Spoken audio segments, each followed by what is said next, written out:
Welcome to Inside Russia. My name is Konstantin, and I am streaming live from the very heart of Russia, from the capital of the country, Moscow. About 15 miles from the Kremlin right now. Cannot be closer to the very heart of Russia than that is right now. Welcome, thank you for joining me. Thank you so much. I'm going to deliver a message that I find very interesting myself. I have not heard of anyone speaking what I'm going to be speaking today about. Hope you like it. Without further ado, let's jump right into it. How many times did Soviet leaders visit Soviet troops overseas in times of wars or active military conflicts? That's a question to you. What do you think? And the second question is, what is the difference between the Soviet leaders and the first Russian president, Boris Yeltsin, and the Western leaders, the American presidents? Well, I'm not going to keep you in the dark, my friends. I'll answer the first question right now, and the second question at the very end of the stream, my message.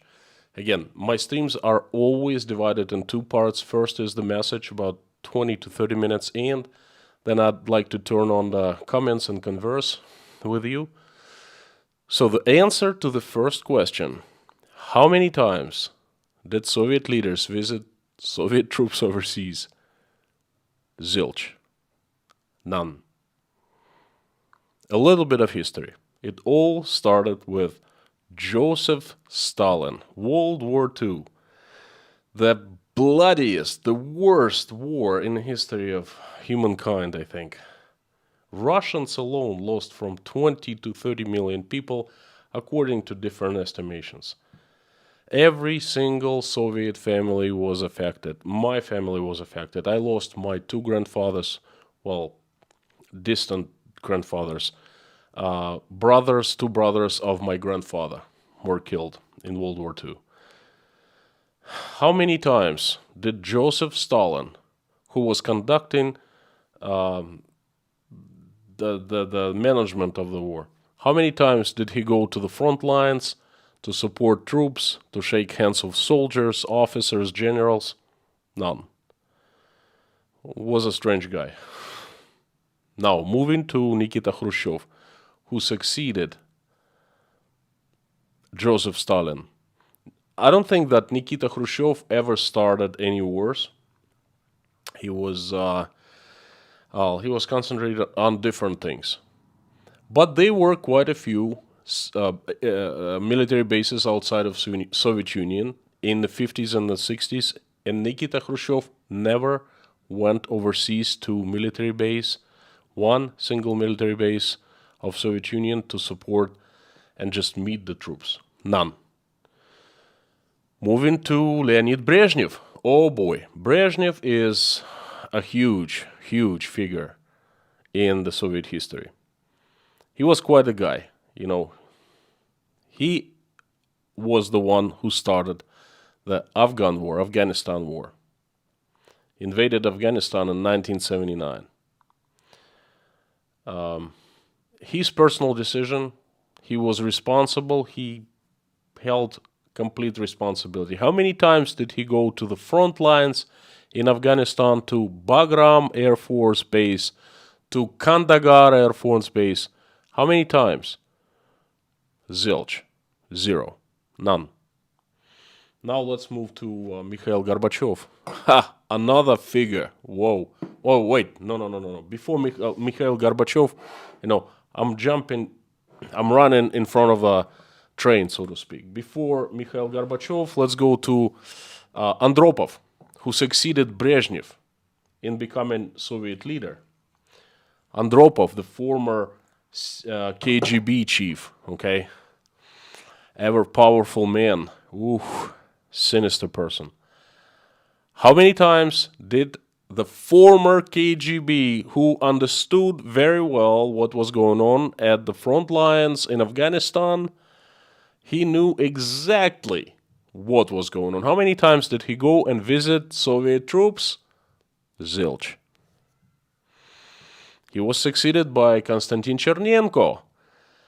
Very old, very sick guy. The Konstantin Chernenko kind of reminds me of current American president. I'm not being sarcastic or anything. It's just both old guys, both were having troubles with health and stuff like that. I feel really sorry for both of them. Being the leader of Soviet Union or the United States of America is actually it's a great burden. It's huge weight on your shoulders. Anyway, back to Chernenko. How many times did he visit the troops in Afghanistan? I doubt he could get out of his bed, so he didn't visit once. After Chernenko was Gorbachev. Mikhail Gorbachev, another huge figure in the Soviet history. I don't think that there's one person in the West who doesn't know who Mikhail Gorbachev was. Let me tell you, Mikhail Gorbachev was very different from all previous Soviet leaders. He was people's person. You know how he started off his presidency? Well, he wasn't president technically, but he was the Secretary General of the Communist Party, okay? The leader, the supreme leader. He started off his leadership by going to meet regular people on regular street of Moscow. I think it was February or March. It was very cold and everyone was dressed up. Anyway, that had not happened before Mikhail Gorbachev even once. None of Soviet leaders had gone to the streets to meet and talk to regular Russian folks. None. Imagine that. None would shake hands of regular people. None. They were meetings at large factories and so forth, but it's not the same, you know. Mikhail Gorbachev, first thing he did, he took a few bodyguards and he went on the street and people saw that Mikhail Gorbachev was there, the new leader, and they flocked towards him. And they surrounded him. There were a few hundred people and they started talking to him, shaking his hand and asking him questions. And it was televised, of course. At the end, just look what he did, okay? Incredible. The guy was a genius, okay? He said that he had to go, and he was saying goodbyes to everyone, goodbye to everyone who was, and he was literally shoved by people, encircled, like, you know, people were all around him. There's a very famous photograph of that. One lady was right next to him, was squished right next to him, and she asked Mikhail Gorbachev, she said, Mikhail Sergeyevich, may I ask you something? And he said, of course. And she said, please, be closer to regular people, regular common folks. And he looked at her and he replied, word to word, he said, wait, how can I be closer to regular people than this? And he looked around and he was squished by regular people, right? And everyone started laughing. It was a groundbreaking moment that won Mikhail Gorbachev support of all people in the Soviet Union. Everyone thought, wow, this guy is something different. This is we can't believe this is happening. This is something unusual, okay? So anyway, Mikhail Gorbachev was people's person, but how many times did he go to Afghanistan to support Soviet troops? None. Now, let's move to first Russian president, Boris Yeltsin. He was the president for, 9 years and almost 10 years. And he started 2 wars. First Chechnyan War and Second Chechnyan War.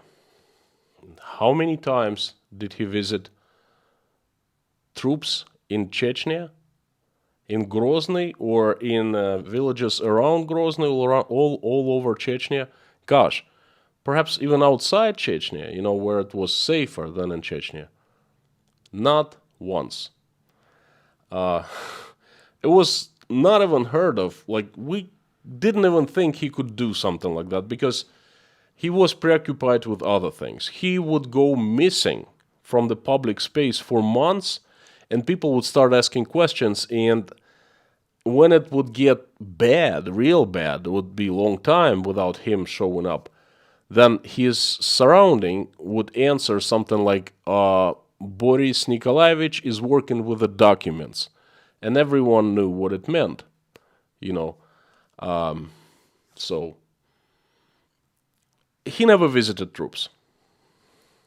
Okay, enough about Soviet leaders.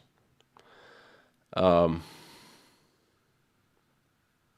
saying Soviet because Yeltsin, before Russia becoming Russia in the USSR, he also was a huge Soviet communist leader. So I also consider him a part Soviet leader. Now, you get the idea. None of the Soviet leaders, from Joe Stalin to Boris Yeltsin, visited the troops, Soviet or Russian troops, overseas or simply in a active military conflict. None. Now, let's compare to the Western leaders. Back in 2003, the United States invaded, back in 2002, the United States invaded Iraq.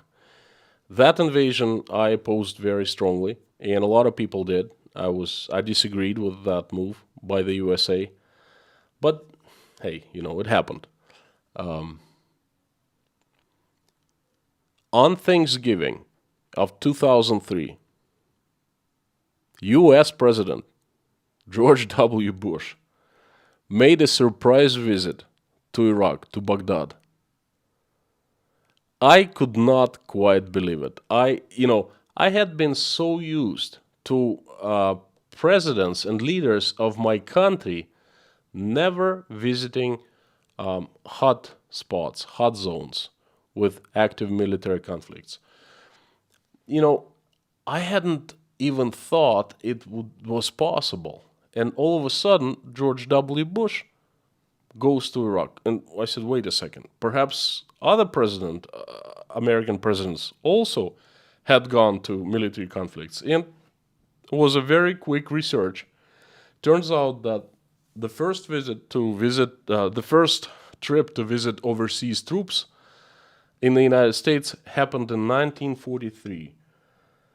Franklin Delano Roosevelt flew to Northern Africa to visit American troops stationed there. Then every single president of the United States, and the recent presidents, George Bush, Bill Clinton, George W. Bush, Barack Obama, and Donald Trump, all of them, visited American troops overseas. And every single visit was highly publicized and televised. And it was very clear that American presidents, during the visits, they were like regular people, regular human beings, not gods who live on clouds somewhere, in the Mount Olympus. But regular people who would get off the plane and they were greeted by military personnel, generals and lower command, colonels, captains, majors, and privates. And you know what? They would go and they would shake hand of every single person who was meeting them, who was greeting them, And then they would go around the military base, and they would talk to people. They would smile. They would converse with people. They would shake their hands. And I saw that a few times. I saw George W. Bush visiting Iraq. Then he visiting Afghanistan, Bagram Air Force Base. That Air Force Base needed to be visited by Brezhnev back in the late 70s and the 80s. Then it needed to be visited by Andropov, but then it needed to be visited by Chernenko and Gorbachev. Okay? Instead, the first president it ever saw was George W. Bush. Me, Russian, it It actually makes me sad. Anyway, he visited Bagram Air Force Base in 2006. He visited Air Force Base in Iraq in 2007. Barack Obama visited a base in 2009 in Iraq. Even Donald Trump visited. I think he visited Iraq base in 2018 after he was elected the president. Seeing people of highest power in the United States go in and shake hands of privates and speaking to privates and smiling and joking with privates is quite something else. Now, that is answering my first question. How many Soviet leaders visited Soviet troops overseas? My second question is, why? Why Soviet leaders never went to the front lines? I actually thought about it quite a lot, and I did not see anyone else discussing, writing, researching this. This is very exclusive stuff.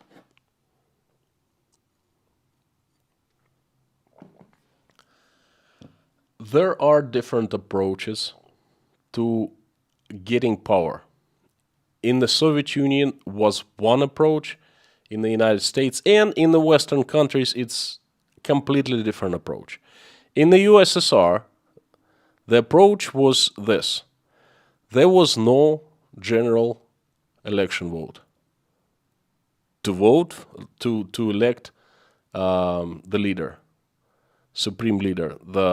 It wasn't called the president, but it was called the secretary general. Okay, people had nothing to do with electing their leader. There was a small group of people I think it was called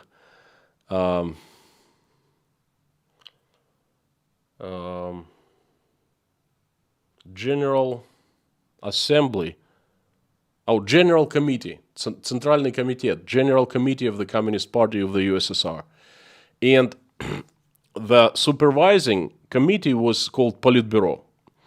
But really, everything was happening a little tad bit lower than Politburo. Politburo was the bosses that controlled everything. But the bosses had their own teams that were fighting for power. Usually 2 or 3 teams inside of this general committee and inside of Politburo.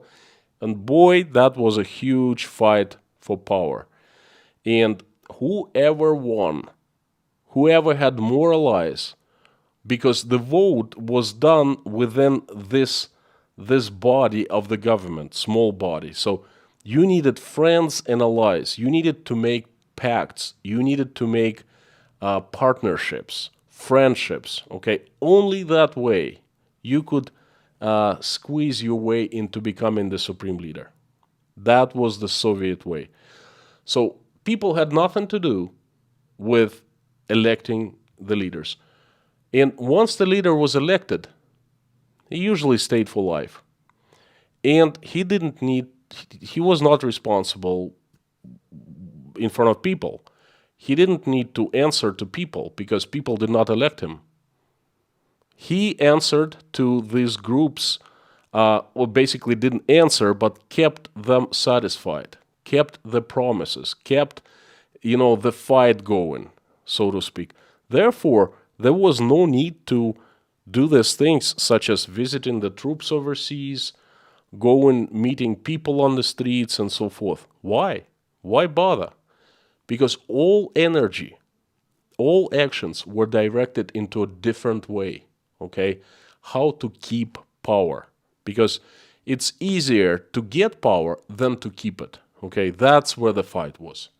And that was fight that was not seen by us, regular folks. It was somewhere behind the curtains, okay? Now, the Western political system, it works, and it worked, and it still works differently. General elections held every 4 years, no matter what. A president will cannot stay. At least I'm talking about the United States, but other countries follow pretty much same suit. The president cannot stay longer than certain amount of time. That in the United States it's 4 years, and then after 4 years there must be elections, general elections held, and all people, all citizens of the country of the United States are involved, and they vote, and they give their votes to representatives, and the representatives, depending on how many people vote for who, elect the president. Okay, this system is more fair than the Soviet system. I cannot say it's perfect, but you know what? It's definitely more fair. And the president, once elected, he faces or she faces re-election in 4 years. Therefore, the president needs to keep promises, because to get elected, he makes promises, and then his performance is judged by people, by voters. Okay, his image is very important. He just needs to be people's person. That's all. He needs to be a great person to get reelected, to show, and so people will see that and they will vote for him again. That's pretty much it. And a lot of people, now you listen to this. I answered my first question and I answered my second question. And in the comments, I want you to comment whether you agree or disagree what I said. Okay? But my message, today's message, is, as usual, multi-layered. Okay? I hope you learned something valuable today, but I would like to tell you this. A lot of people lately have been saying that the USSR was a great country and the USSR had great ways, many great ways. And a lot of people have actually expressed their willingness to go back to the USSR. And going back to the USSR meaning going back to the system, political system, which I think would be a terrible tragedy for Russian Federation. And this has been my message, and thank you so much for joining me today. I would like to turn on the comments. Before I do that, I will ask you to please be civil in this chat. Please do not put me in danger by trying to inform me of what's going on in the neighboring country. I know lots of sad things and tragedies are happening. Different chat, different topic for that. Not here, not today, and not right now. Please, give me a little break. Don't put me into danger. Don't put me into risk. I think I'm already enough there. Think before you post, and please follow by the rules that are set by me and the moderators, and do not try to pick on moderators. That's not a good strategy. So I'm turning on the comments. Please let me know what you think of my message, and I would love to hear from you.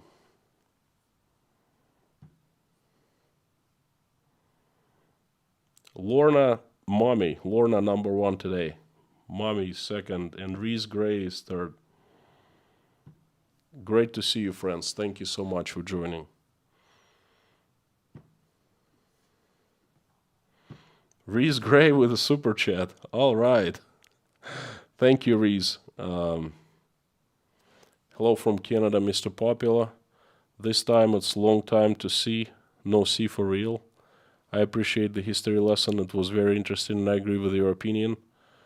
Welcome back, big guy. I sure missed you. I missed you too. I missed your messages.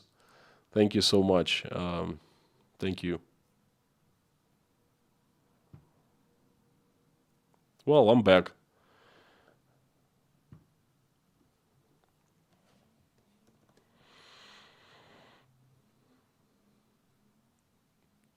Hello from Estonia, Mr. Howdy, howdy. We won me. Hi there. Brian Woods from Los Angeles, Kathy D from Michigan, Matthew Hopkinson Spark, B-Man, Blackhead,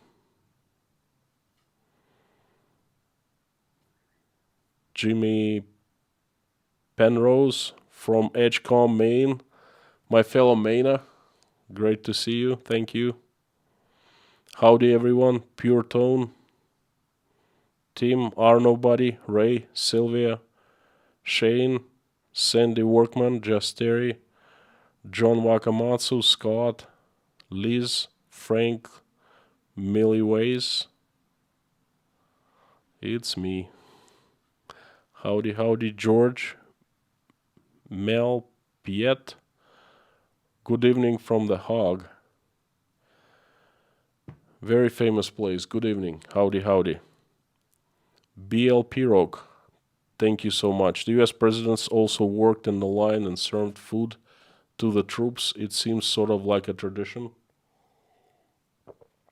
I didn't mention that, but yes, they shook hands. They, took pictures. People took selfies with them. They served food. They mingled. They joked.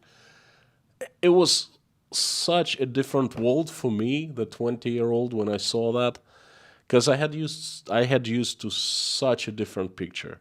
Soviet leaders were behind the Kremlin walls, untouchable, unseeable. No one had ever seen them. We only knew they existed. It's like having gods on the Mount Olympus someplace else. And then I saw Bill Clinton back in '96. I couldn't believe it. He actually came to my university. He was running for re-election, and he visited the Young Democrats club in my university, and I saw a glimpse of him, like a real American serving president, famous Bill Clinton, like right there, surrounded by the Secret Service. I don't know. That was crazy, So what I really like about American presidents, and not just American, Western presidents, I saw, I don't remember who, back in 2006, in France, French president, his cortege, meaning the motorcade, consisted of like 3 cars. If you ever see motorcade of a Soviet or Russian leader, they're like dozens of cars, okay? The roads are blocked by cops, it's a huge ordeal. And the French president just got out of the building, and there were like a couple cops in front and behind and a couple cars, and that's it. Amazing, okay? Pretty amazing. So thanks for the super chat. Thanks for the message. RW, great to see you, my friend. Thank you so much. We were so worried about you. Glad you're back, my friend. Total agreement with message. You're right, 99 and 9 of all times. Well, actually, thank you so much. Thank you so much. I am not right 99.9%. I sometimes am wrong, and wrong big time. I'm also sincere, always sincere 100%. Even if I'm wrong, but I never lie. I'm always sincere. But when I find out that I am wrong, I admit it, because hey, I'm just a human being. But thank you so much for the super chat. I tried to keep everyone informed, so you didn't have to worry. I made community posts of what happened to me every day. So again, thanks for the super chat, and good to be back. David Moyers from Parrish, Florida. Keep your friends close and your enemies closer. You cannot keep them closer when you are out visiting troops. Good one, David. Thank you so much.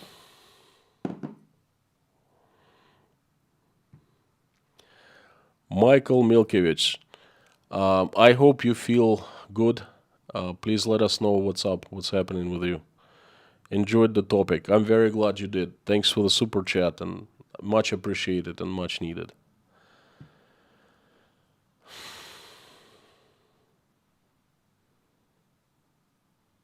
If you want me to notice your message and possibly read it, please put it in caps.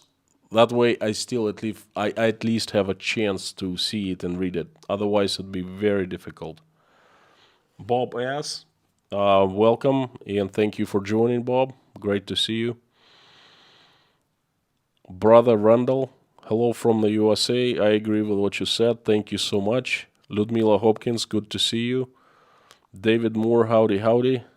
Stan Ross, hello from Manchester, New Hampshire. One of the places that is dear, very dear to my heart, Manchester. I work there. Well, I keep telling that every stream, I think. Manchester, New Hampshire. Portsmouth and Manchester. Manchester just a little tiny bit. Portsmouth longer, like 3 months. Flew out of Manchester quite often. Is it Northwestern Airlines? Was a base airport in Manchester. Cheap tickets too in the past. Carman V, howdy. Patricia, hi from Bacon in the Oklahoma oven. Moscow today enjoyed perfect weather, 73 degrees. Sometimes sunny, clouds passing by, perfect. You could not get any better weather than this. Rostov was scorching heat, and it's only like 650 miles away from Moscow to the south. John Wakamatsu, why go back to USSR? Well, John, that's a different topic for a different stream. I totally agree with your question. There's no reason for us to go back to the USSR. We don't need to. We don't want to. At least a lot of us don't want to, but it looks like we are on the way there.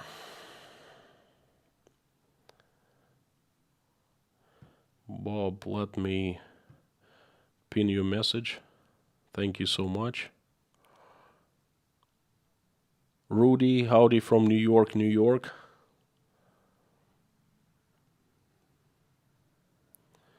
Robert Pankovsky.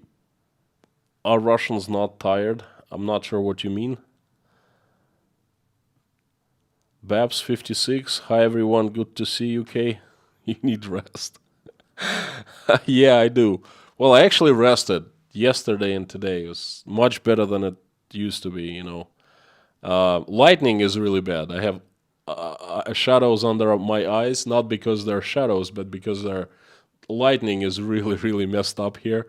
I want to go back to Rostov to my studio, where studio lightning, and it's much better, but forgive me appearance today. I'm sorry. Matthew Hopkinson Spark, thank you so much for the super chat. 2 videos ago about nuclear stuff was very controversial in the comments. I myself did not agree. Can we have a follow-up on your thoughts on that? Or is a subject you would rather not touch again? I did touch it yesterday, Matthew, if you missed it. I touched it briefly. If you missed my point, I think the only controversial issue was that people saying, hey, stop blaming others for things that Russia is doing, okay? And that was response to people to me saying, hey, it takes more than 2 countries to tango in international politics, okay? What I actually meant, in no way I am taking blame off Russia for what has been happening for the past 5 months. Russia is the country who pressed the button. Vladimir Putin addressed us on national TV and said that he was forced to make the decision, and he made decision to start the military operation against Ukraine. He pushed the button. Therefore, Russia is responsible. Russia pushed the button. There's no ifs, buts, or arounds it. What I meant was different. There were some decisions made way back in 1991, 92, 93, 98, 2004, perhaps 05, 2008, 2014, and those decisions have led to escalation of the situation. Okay, decisions were made. Some of them were made by the Russians, some of them were made by the Western leaders, and some of them were wrong. And this, I stand by my point. Okay, I'm not going to go into the details of that, but I truly believe that back in the 90s, Western leaders made many mistakes towards Russia. They should have done things differently, some things. Otherwise, and the results would have been different. And this is exactly what I meant, okay? But in no way I'm touching the recent events that are still happening, okay? That's just, it's very obvious. I mean, how can I say that, you know, black is black and white is white? Okay, I hope I answered your question. If you disagree with me, then, I still keep my right to my opinion, and I guess it's okay to disagree.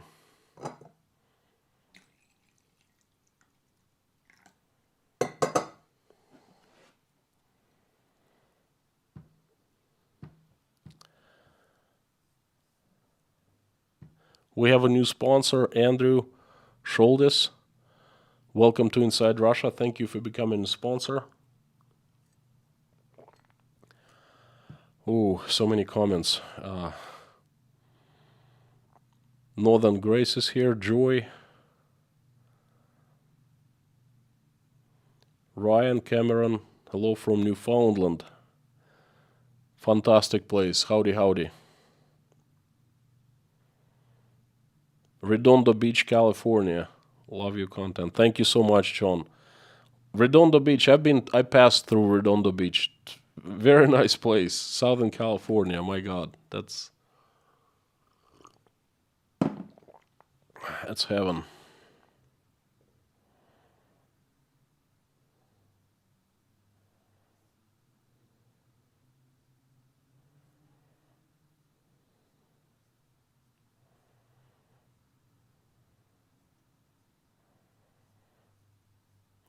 Going through the comments, seeing what I missed. Brian Croc, 75 England. Hi Constantine, nice to hear you again. England is a lot like Moscow, at least London. It just rains more, but it's a very pleasant temperature around 70s or 20s, like low 20s in the summertime. I enjoyed being in London so much. What a fantastic city. Very nice to hear from you too, Brian. Our Queen's sons fought in Afghanistan. I know. One was a member of helicopter crew. That's awesome, okay? The only person that I know, a son of a leader, was Joseph Stalin's son. He fought in World War II, and that's pretty good too. I think actually two sons fought. One was captured by the Germans, and Joseph Stalin declined to exchange him, like, exchange him for some German generals or something like that. That was a very tough decision, I guess, but that drew respect to Joseph Stalin. As a father, it's really hard for me to understand, but anyway. Thank you, Brian. Thank you.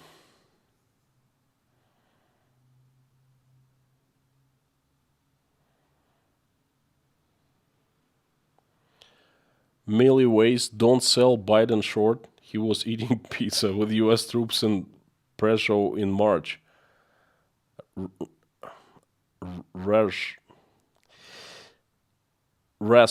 Rezho. I am so sorry. I cannot pronounce. Perhaps in Russian it sounds different, the Polish place. Okay, thank you for letting me know. I'm not selling Biden short. I just didn't know about Biden going overseas. I actually feel very warmly towards the man. I mean, being so old and very, well, I can't say he's physically weak, but I mean, I see that he struggles a lot.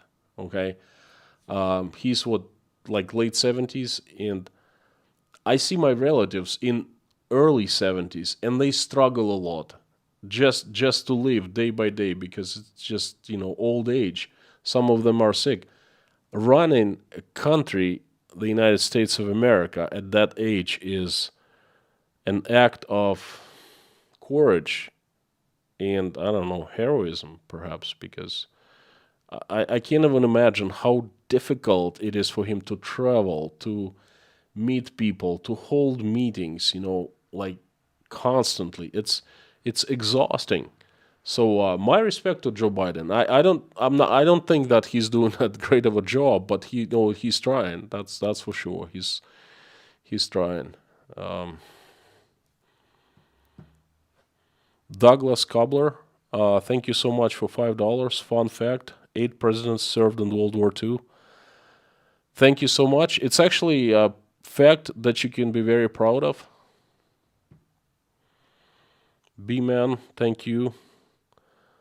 Time for a little something for the T Fund. Thank you so much. This is the T. The T Fund goes here. T from Sri Lanka, and you know what? I'm not gonna change it for anything anytime soon.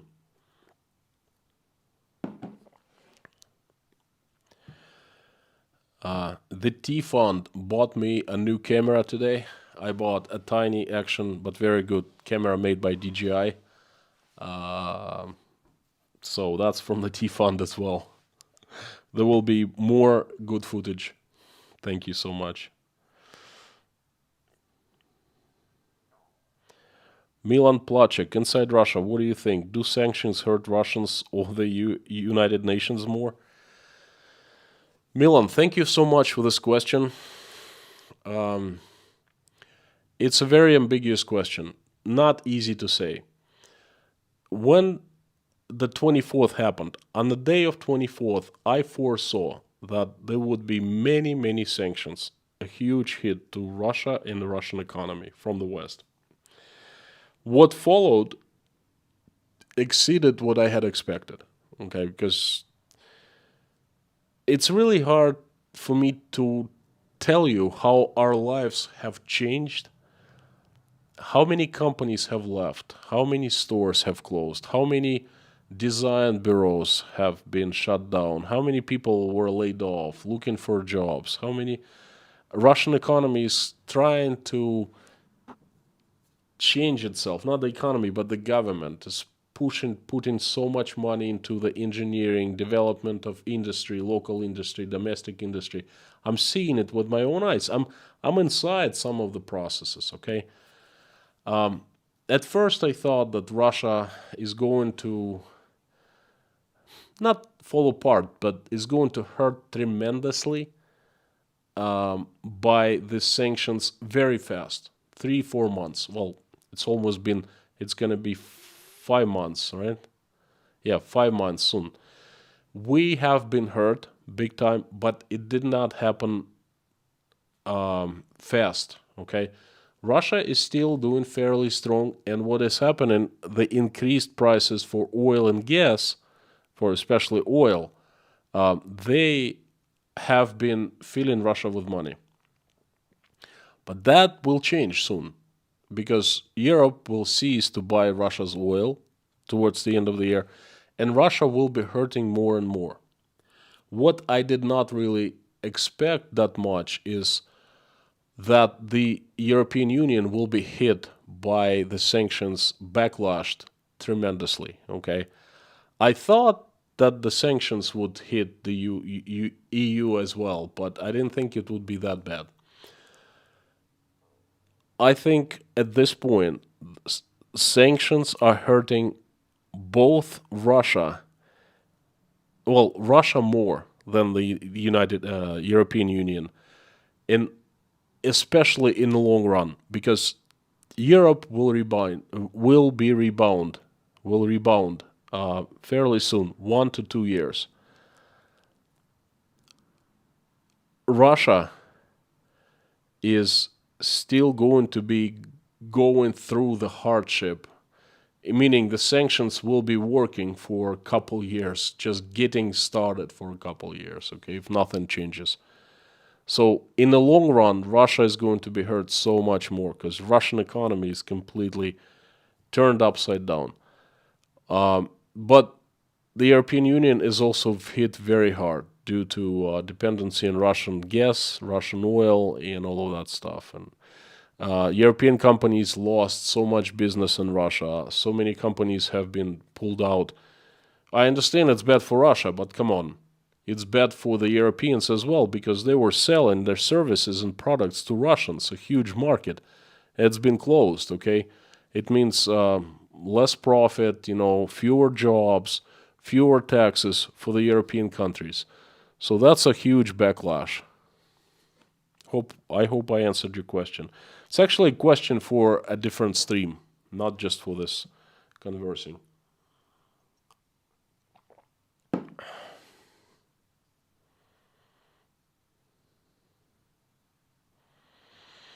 French fry producers in unfriendly nations refusing to supply Russia, says McDonald's replacement.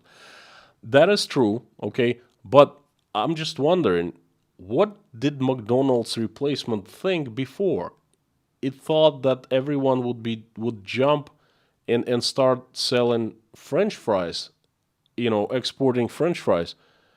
I mean, they know better than us what is happening and what has been happening with the Russian economy. They have known that European companies have refused selling anything to Russia.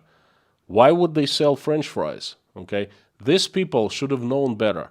They should have taken steps 2 months ago to prevent this situation. And now they're just saying, "Oh, it's not our fault." They're refusing us to. They're refusing selling us, sending us French fries. It just doesn't make any sense to me.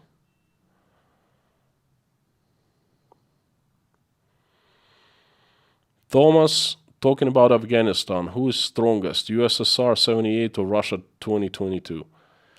I simply don't know. I can't honestly answer your question. I don't know.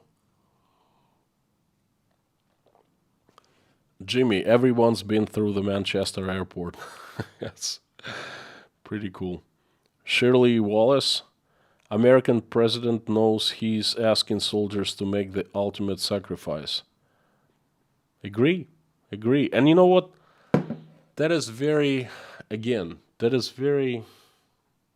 touching when you see that the person with the highest power in the United States flies and speaks to privates and keeps them telling them, "I appreciate your service. I appreciate you doing this sacrifice. I appreciate you risking your lives," and so forth.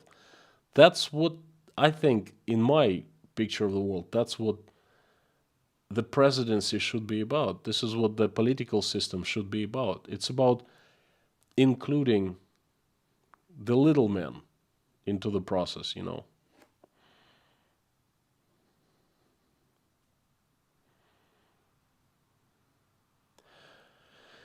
Andrew Ken, why no women in Russian politics? There are women in Russian politics, and you gotta talk to my wife about that because she knows quite a few. She's she's not involved in politics, but she's a coach, and then she specializes in coaching women, and she's done quite a few programs coaching for women. So she knows everything about women in Russian politics. There are actually quite a few. They're not as vocal as men, but trust me, there are many. Dale Elaticus, greetings from Colorado. Howdy. Noob comment, Bush showed super reflexes when that Iraqi journalist threw his shoes at him. Yes, you understand? That moment, I think that made more good to George W. Bush than to the journalist, because it showed that the guy is a regular human being and he wasn't afraid to stand up in front of the reporters and actually be thrown a boot at, okay? I respected George W. Bush more after that incident than before. Another thing I'd like to tell you, I noticed, well, not unnoticed, I just remembered. I think it was 2003 or perhaps 2007, I'm not sure. But there was a soldier, a private, There was a press conference, not just it was a speech by George W. Bush in front of a huge crowd of soldiers. And then some soldiers were allowed to ask questions, any kind of questions, no censorship. And one of the soldiers, he clearly was upset. He asked, I quote, Mr. President, answer me. What are we doing in Iraq? And, George W. Bush didn't like the question, And he told him, I don't remember, son, we are defending freedom or whatever, But the fact that a private was not censored in his questions and asked President a very uncomfortable question that spoke volumes of how freedom of speech still existed in the United States. It was absolutely incredible moment. I still remember it, and I'm still, how do I say that? I'm still under impression about that. I think that was just magnificent. Dustin Wagner, thank you so much for 5 years. Hello, Konstantin. Do your family and friends know about your channel? And if not, you are purposely keeping it that way. Greetings from Austria. Let me tell you this. The ones who want to know, they know. My close family does know. My mom watches every single stream. My mother-in-law watches every single stream. They both are watching right now. Some family members know, and some actually follow. Most have heard that I have a YouTube channel, but they don't really care. That's like, okay, it's one of the hobbies that you have. That's pretty much it. I'm not definitely advertising it because I think it's not very modest in the first place. If they want to know, if they want to find out, they will find out. Hope I answered your question.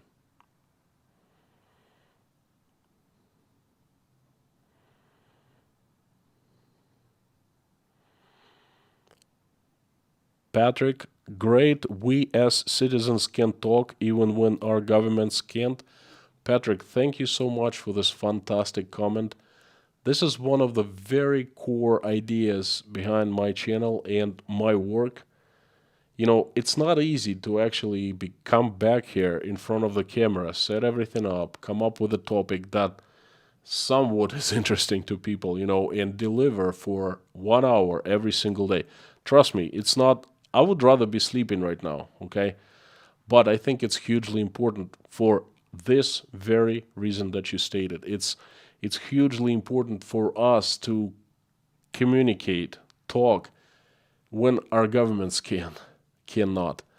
I think it's super important for you to learn different opinion, something that you don't learn from your media and from Russian media, my angle, and that helps you understand Russia and the current events better, okay? I sincerely, truly hope that it is like this. So thank you for your comment. Much appreciated. Andre Barrera, hello from southern Texas, near the Mexico border. Currently 108 degrees outside. I like that. Thank you so much, Andre. Howdy.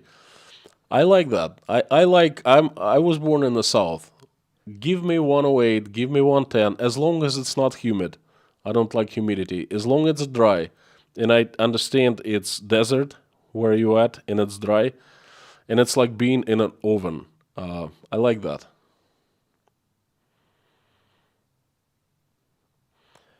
GVC, are many Russians leaving? Quite a few. It's not official information. I take it from what I saw in Uzbekistan and from different rumors from my friends who live outside of Russia. So I would say yes. I'm looking at the time, my wonderful mods, although I'm not seeing your... let me just go...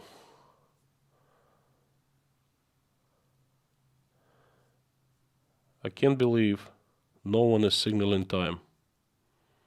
There you go, Bob S. 11:55, check time. Check time. Time check, 1 minute. That was a good question from Oля, A plus Russian. Howdy, howdy. Something about being recorded in public. Oh, Konstantin, did you ever get recognized in public? Couple times. One of the times I was recognized this morning when I went to my local coffee shop. You know, that coffee shop was featured in a couple of videos of mine. It's called Bukhanka, right next door. I went, and that kid I recorded, he made coffee in the videos a couple times. You know, long time no see. I wasn't there for a few months. And he saw me, he jumped, and he said, hey, I follow your channel, great growth, you know, congratulations, blah, blah, blah. And then I was like, okay, that's fantastic to see you too. But he just didn't let me go. He's like, I know what coffee I need to make you. And he made me coffee, you know, he charged me obviously, but he just wouldn't let me go. He was just kept on talking, you know, how he liked my videos and then how he followed the streams Krasnodar. And I'm like, wow, I really did not expect that, because I usually do not expect Russians to follow my channel and follow my streams due to me speaking in English and so forth, you know. But my friends, I feel really good about this stream. I think it was something valuable. Thank you very much for joining. I would like to invite you to a prayer. Pray with me.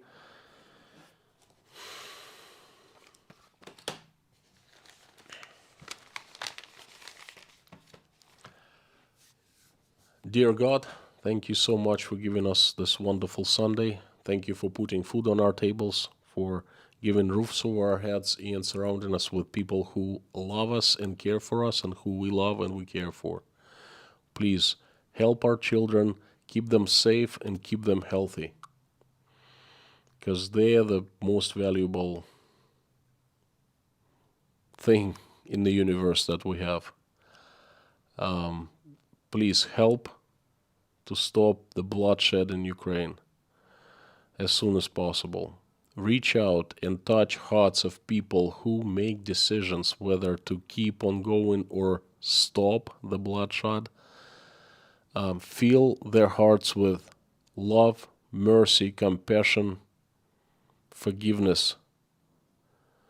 Please reach out the hearts and touch the hearts of Russian President Vladimir Putin and American President Joe Biden, and fill them with love, compassion, mercy, and forgiveness. Make the hearts softer so they make decision to stop this bloodshed.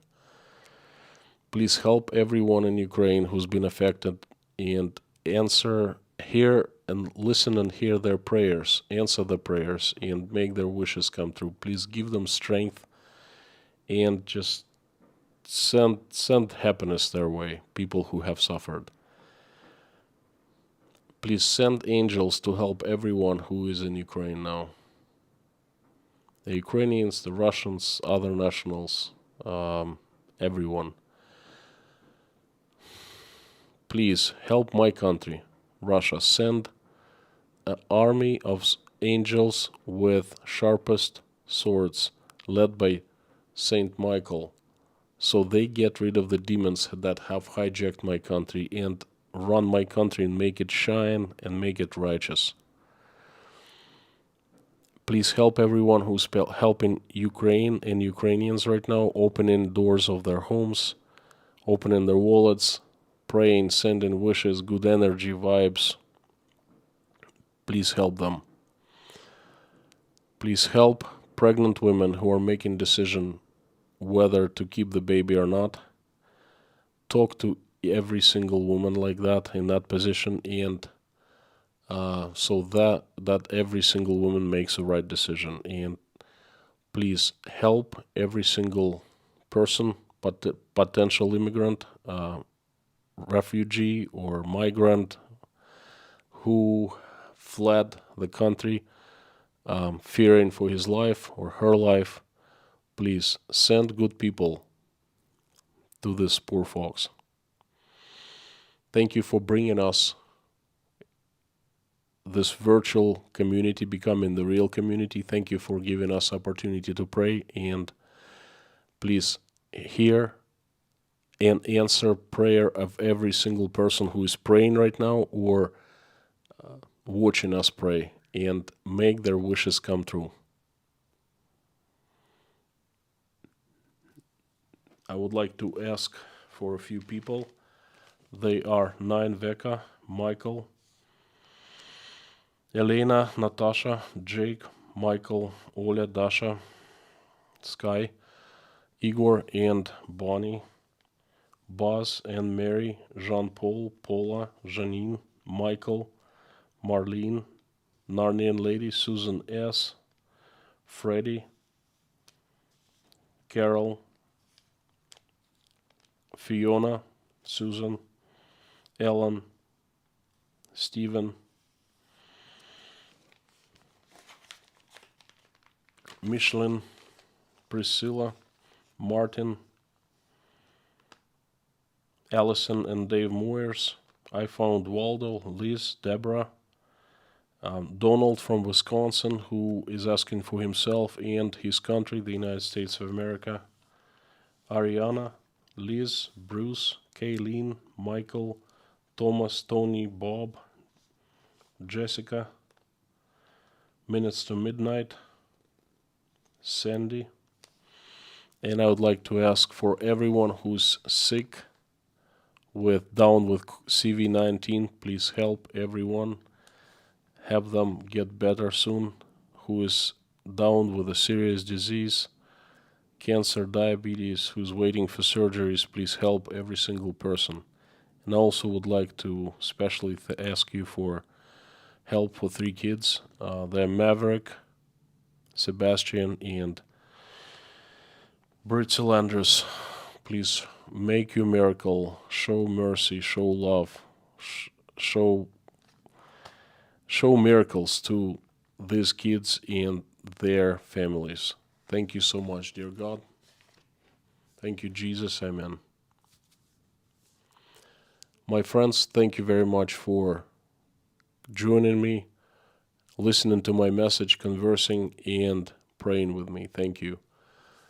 It's been a really good stream. I feel really good about it. You are awesome and you rock. Please come back tomorrow for another message. It's going to be Monday, and it's going to be a really, really good message.